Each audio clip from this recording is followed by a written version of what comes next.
Assalamualaikum warahmatullahi wabarakatuh. Alhamdulillah wassalatu wassalamu ala rasulillah la hawla wa la quwwata illa billah amma ba'dah. Pemirsa yang saya hormati dan insya Allah dimuliakan oleh Allah subhanahu wa ta'ala, pada kesempatan kali ini kita akan membahas tentang jalbu rizki, penarik rizki yang dari potensi badan kita sendiri. Pemirsa, badan kita sendiri yaitu berpotensi untuk bisa menarik rezeki. Pemirsa, ada 3 poin pemirsa, hal-hal yang bisa menarik rezeki dari potensi diri kita sendiri, dari badan kita sendiri, yaitu yang pertama sholat. Pemirsa, kenapa sholat? Karena di dalam sholat itu sendiri kita meminta rezeki. Pemirsa, di situ ada kalimat Robbighfirli warhamni wajburni warjukni. Berarti di dalam sholat juga kita minta rezeki. Pemirsa, ya, sholat bisa memperbesar priuk rezeki kita.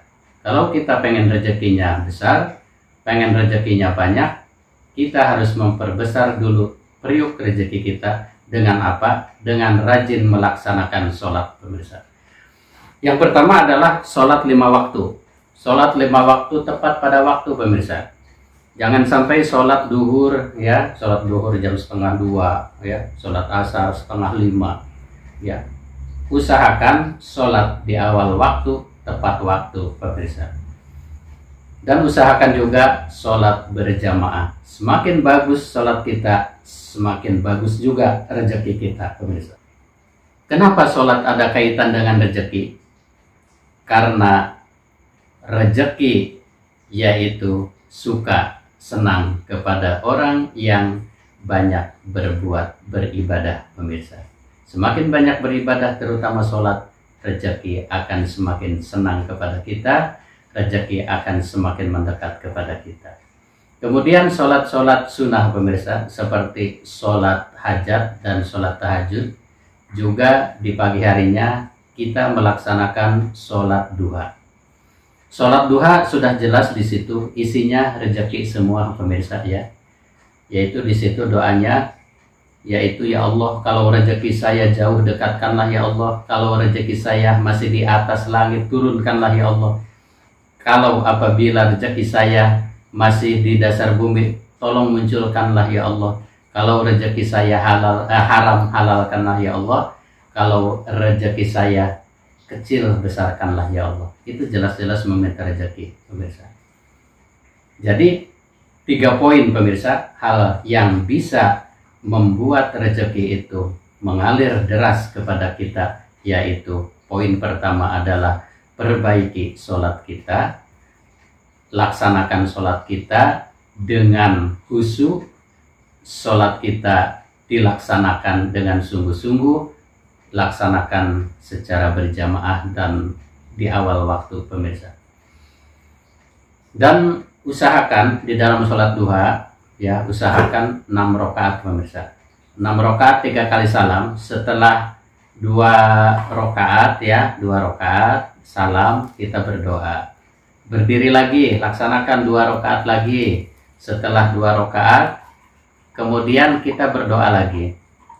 Setelah berdoa, berdiri lagi, laksanakan 2 rakaat lagi, doa lagi. Berarti sholatnya 6 rakaat, 3 kali salam, 3 kali doa. Itu poin pertama. Poin selanjutnya yaitu poin kedua, yaitu sodakoh. Pemirsa, sodakoh, Nabi SAW telah bersabda, hadirkanlah rezeki, undanglah rezeki dengan sodakoh. Pemirsa, sodakoh, Allah telah berjanji barang siapa bersodakoh, maka Allah akan menggantinya minimal 10 kali lipat. Pemirsa, maksimalnya 70 kali lipat, dan tidak dengan sampai tidak terbatas. Pemirsa, dan itu kita harus yakin seyakin-yakinnya, lebih yakin, lebih cepat datangnya, lebih mantap, lebih cepat datangnya. Apabila kita bersedekah, maka Allah akan segera menggantinya 10 sampai 70 kali lipat sampai dengan tidak terbatas, yaitu kamasali habbatin anbatat, seperti biji yang kita tanam satu biji saja tapi bisa bermunculan beberapa cabang, beberapa dahan, dan beberapa buah, pemirsa. Itulah keutamaan sodako yang bisa memperbesar, memperlancar rezeki kita, pemirsa. Nah, kalau kita bersodako 1, Allah menggantinya 10. Sekarang begini, pemirsa, matematikanya Allah itu berbeda dengan matematika kita. Kalau matematika kita 10 diambil 1 sama dengan 9. Iya, pintar ya, pemirsa. Itu matematika kita. Dari semenjak kita TK sampai kita jadi mahasiswa, tetap yang namanya 9 diambil 1 ya, yang namanya 10 diambil 1 yang ya 9. Tapi matematikanya Allah, 9 diambil 1 sama dengan, bukan berkurang pemirsa, malah bertambah. 9 diambil 1 sama dengan 19. Kok bisa jadi begitu? Iya. Contoh, kita punya uang 10.000. 10.000 kita sodakokan 1.000. Maka yang 1.000 akan diganti oleh Allah, misalkan Allah menggantinya 10 kali lipat.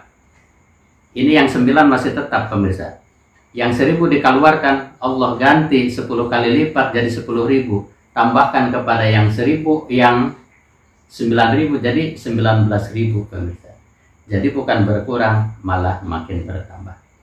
Dan banyak sekali manfaat-manfaat sodako, pemirsa ya. Sihu mardokum bis sodako, ya. Obatilah sakitmu dengan sodako. Tolaklah balaimu.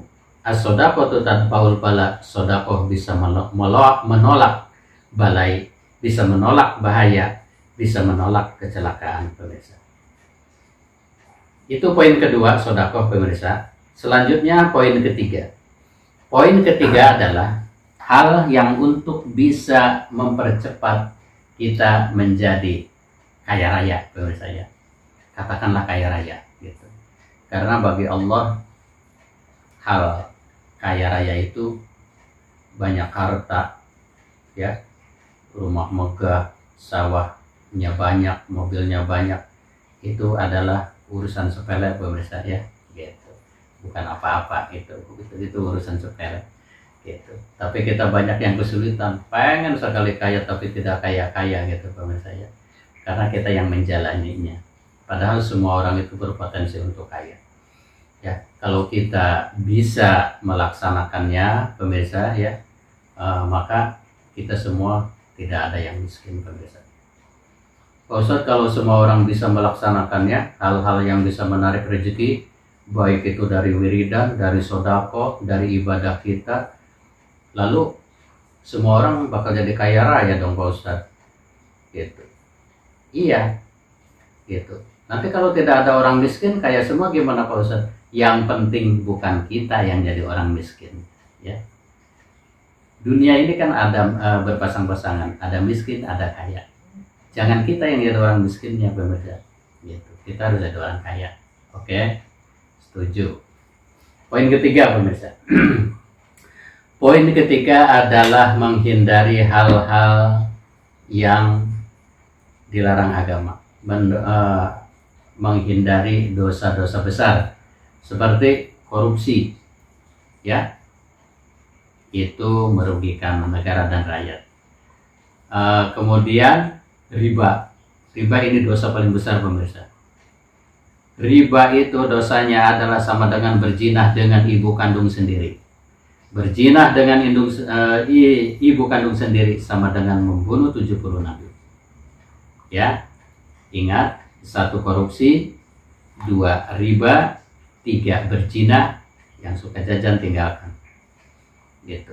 Kemudian banyak ya, berjudi, berzina, mabok-mabokan, ya, menipu orang. Hindari dosa-dosa besar. Kalau kita hidupnya pengen berkah, kalau kita pengen lancar rezekinya, tenang hidupnya, hindarilah dosa-dosa besar pemirsa. Pak Ustadz, tetangga saya pemabuk, penjinah, penjudi, riba, penipu, tapi hidupnya kaya raya.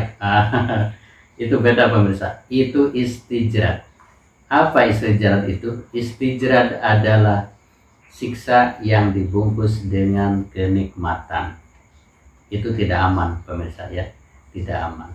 Walaupun kita bergelimangan harta, tapi dijamin hidupnya tidak tenang gitu. Dan di akhiratnya juga merupakan suatu ancaman besar kan gitu. Tidak tenang. Udah di dunia tidak tenang, di akhirat lebih-lebih ya. Jadi itu poin ketiga.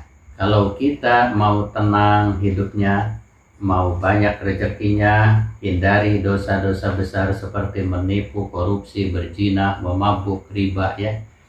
Itu hindari pemirsa. Insya Allah kita semua berkah, hidupnya tenang, banyak rezekinya, bergelimangan harta, hidupnya selamat dunia dan akhirat. Itu saja pemirsa, semoga ini bermanfaat karena kita harus saling memberi manfaat. Insya Allah ilmu ini bermanfaat ya. Semoga kita semua bisa melaksanakannya. Cukup sekian, billahi taufiq wal hidayah. Ihdinas siratal mustaqim. Wassalamualaikum warahmatullahi wabarakatuh.